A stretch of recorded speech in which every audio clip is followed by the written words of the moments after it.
তৈরি করে নেব চুষি পিঠে। যতদিন শীত থাকে একটু, একটু করে পিঠে খেয়ে নিই। আবার তো সেই শীতকে পেতে গেলে ১ বছর। তো সকলকে ওয়েলকাম জানিয়ে শুরু করছি আজকের রান্না।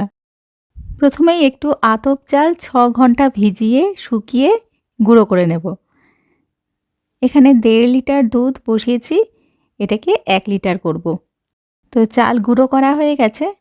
আমি এখানে এই ২ গ্লাস আর একটু গুঁড়ো চাল নিলাম। খুব বেশি নেব না, কারণ বেশি হয়ে গেলে চুষি করতে কিন্তু অনেকক্ষণ টাইম লেগে যাবে চুষি তৈরি করতে।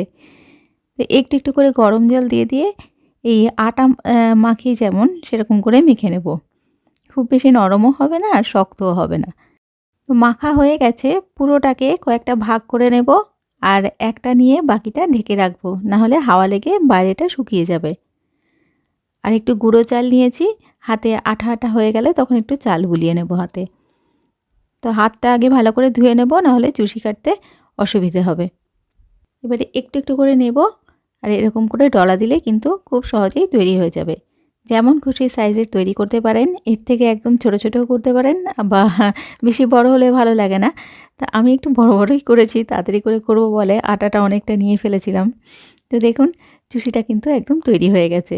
এইভাবে চুষি তৈরি করে এয়ারটাইট বাক্সে ফ্রিজের মধ্যে ১ মাস মতো রেখে দিতে পারবেন। যখন খুশি বের করে দুধের ক্ষীরের মধ্যে দিয়ে দিলেই তৈরি হয়ে যাবে চুষির পায়েস। তো ক্ষীরটা তৈরি করে ফেলে এখানে দুধটা ১.৫ লিটার থেকে ১ লিটার হয়ে গেছে। তার মধ্যে এই ৩০০ গ্রাম মতো খেজুরের গুড়, পাটালি গুড় আর ১০০ গ্রাম খোয়া ক্ষীর দিয়েছি। দিয়ে ক্ষীরটা একদম রেডি করে নিয়ে তারপরে চুষিগুলো ঢেলে দেবো। চুষি দিয়ে ১৫ মিনিট মতো মিডিয়াম ফ্লেমে ফোটালেই রেডি হয়ে যাবে চুষির পায়েস। আর মাঝে দিয়ে একটু এলাচের গুঁড়ো দিয়েছিলাম, সেটার ছবি তুলতে ভুলে গেছি।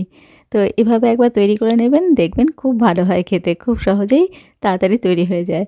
তো আজকে আসছি, সবাই খুব ভালো থাকবেন, সুস্থ থাকবেন। এতক্ষণ ভিডিওটা দেখার জন্য অনেক ধন্যবাদ। নমস্কার।